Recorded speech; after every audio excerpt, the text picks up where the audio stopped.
I'm Dr. Rachel David. I'm the CEO of Private Healthcare Australia, which is a policy, advocacy and research organisation that represents Australian health insurance funds and their members. For the 15 million people with private health insurance, it's quite clear that the services that they are using are related to their age, and they're also related to the availability of particular services in the public hospital system. And what we're seeing increasingly is that some procedures, the public system is doing very few of them, and they're being almost totally shifted into private healthcare. So for people aged under 50, the predominant claim that we see for private health insurance is a mental health claim, followed by things to do with reproductive health and obstetrics. But predominantly for men and women, mental health is the big one for people aged under 50. And then for men, you have another group that claim for sporting injuries and other accidents which can't be fixed quickly, where the injury can't be fixed quickly in the public sector. For people who are a little bit older, aged 55 through to 65 and 70, most of the claims are in the orthopaedic space. So we're seeing about 80% of hip replacements that are now done in Australia are done in the private sector. Knee replacements for people that have osteoarthritis is another one, and procedures for back pain are predominantly done in that age group, and that's a big driver for people to have private health insurance because of the very long wait times in public. And then as people get older into the frail-aged group, you start to see a lot of claims for services to do with heart disease and vascular disease. And that can be something like having stents in your heart for coronary artery disease, or even more major procedures, which are valve replacements for people that have heart failure, for example.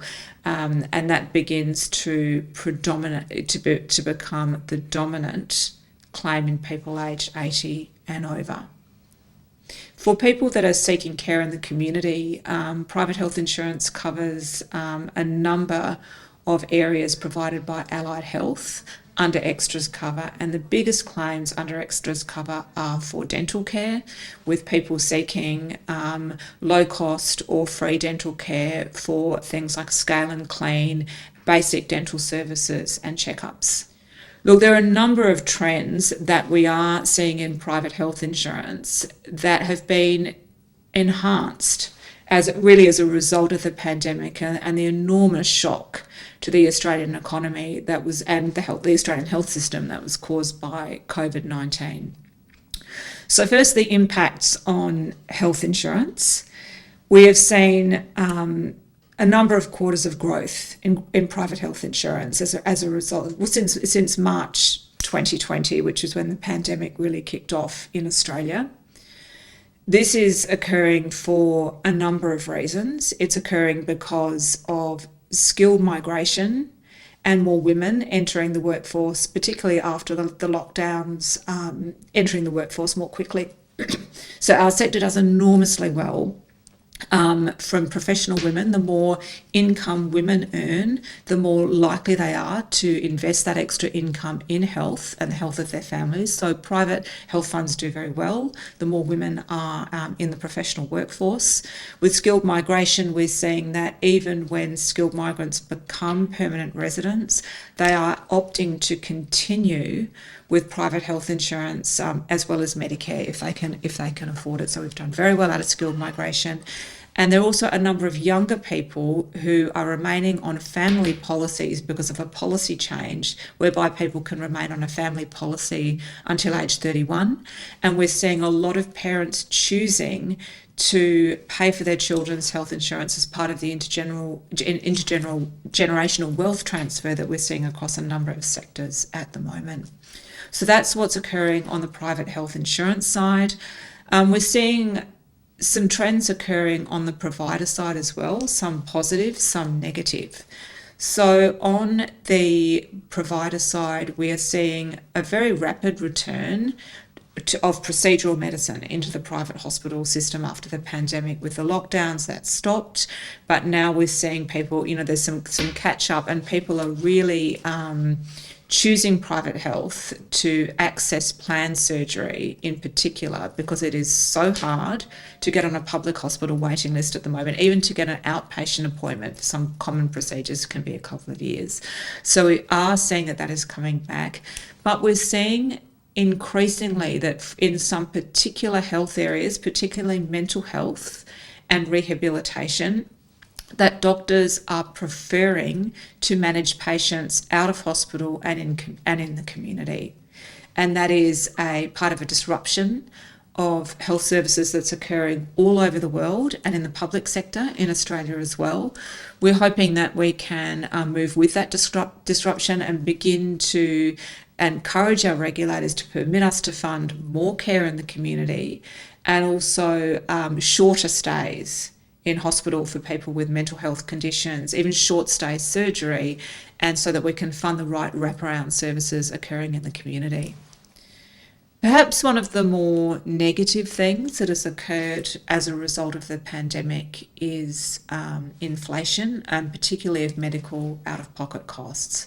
We're seeing that in the GP sector, a very big jump in GPs that are now charging fees and not bulk billing, and that amount is the amount that patients are required to pay is increasing. But we've seen some really, really big jumps in what medical specialists are charging, particularly in a couple of key treatment areas. Inflation is the cause of some of that. Some of that is due to pressures on the surgical workforce from fewer people entering the workforce, surgeons and procedural people working less and therefore charging more to make up their income, and that trend was enhanced during the pandemic. We're seeing in some treatment areas that never charge gaps, we're seeing gaps begin to be charged. And the size of some of these gaps is too large for the private health funds to chase without putting premiums up. So this is a really difficult problem to fix. We will be working with our medical colleagues and the federal government to try and fix this and enable to give people who are choosing private health more choice, so that they can see health professionals that are more affordable. And that's going to be a very big piece of work for us as we begin to address cost of living pressures in 2024 and 2025. We make multiple submissions to government inquiries every year, and this is for a couple of reasons. The first reason is that private health insurance is very tightly controlled and regulated, particularly by the federal government in Australia. The federal government regulates the price of private health insurance premiums. It also regulates what is covered by private health insurance, and there are a number of subsidies and incentives that are built into predominantly the tax system to encourage people to take out private health insurance. So whenever any of these things are reviewed, we need to be at the table. And we take this role that we have very seriously. We do a lot of background research before we provide information to government inquiries, because we have a part of our mission is that we don't put information into the public domain unless it's data-driven and evidence-based. The second point that I'd make as to why we take a number of public positions on health issues and we invest a lot in contributing to government inquiries is that at PHA we don't just represent private health insurance funds. We represent the point of view of the 15 million Australian consumers that have private health insurance. There are other organisations, many organisations in the health sector that represent consumers, but we specifically represent consumers from the private health point of view. There are some organisations that, for instance, the federal government funds as consumer reps, but they are predominantly focused on, and I think quite rightly, the Medicare and the public hospital system. There are also some other organisations that are representatives of people who have a particular disease or health condition. And again, that's quite a narrow focus, but we are very clear that our role is to express issues from the point of view of people with private health insurance as well as health funds. Well, look, we've seen quite a major impact of the workforce issues that have arisen during the pandemic on private health. It starts in primary care. If people are struggling to access a GP or they can't afford to pay for a GP, that will impact referrals onto specialists, because if you attend even if you attend a public emergency department and you declare you have private health insurance, it still can take quite some time before that treatment journey directs you to the right private specialist.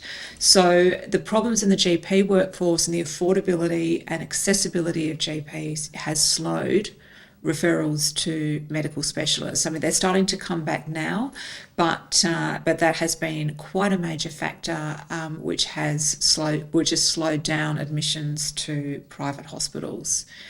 Furthermore, we've seen medical specialists, as a consequence of the experience during the pandemic, in many of the key areas working less hours but charging more to consumers as an out-of-pocket cost.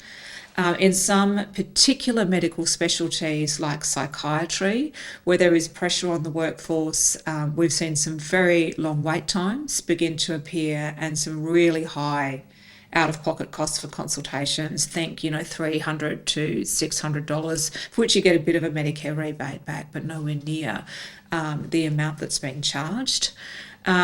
This is having a really serious impact on people in the community. And it's something that we need to address. It's going to take a long time to address it purely with workforce measures, but price transparency is going to be very important here, so that we've got a chance of directing consumers who are really struggling financially to a private specialist who's going to be able to help them and not overcharge. All of us in the private health insurance industry are incredibly mindful of the pressure of cost of living and household budgets, and the pressure that this is putting on families. In some households, health costs, including private health insurance premiums, are the second biggest cost after housing, eclipsing energy costs. So we really have to make sure that we are looking after people at the moment as much as possible. That's why, as an industry, we spent so long and took so much time to negotiate our pricing with the federal government. And in spite of the fact that there was inflation all throughout the economy, we managed to keep our premium rise at 3% versus 16 to 20% in general insurance. So we were able to keep our premium rise well below inflation, and to do that we had to seek some efficiencies in the sector, but it was so important that we keep health insurance affordable for people. It's particularly important while our public hospital system is struggling. It's public hospital waiting lists and emergency departments are a real issue at the moment. It can take a couple of years even to get an outpatient appointment for some common forms of surgery. We're even seeing cancer patients required to wait, and the issues of people coming into emergency departments because they can't afford the co-payments for doctors in the community is creating issues with ramping and overcrowding as well. So it's incredibly important we do everything we can to keep the system affordable. Now, to do that, we all need to be pulling in the same direction. So it's really disappointing to me when I hear reports of some medical specialists in some areas charging very high out-of-pocket fees, and also doing a lot of side billing and charging extra fees outside of the Medicare and private health insurance system. That latter issue is really not on in a cost of living crisis.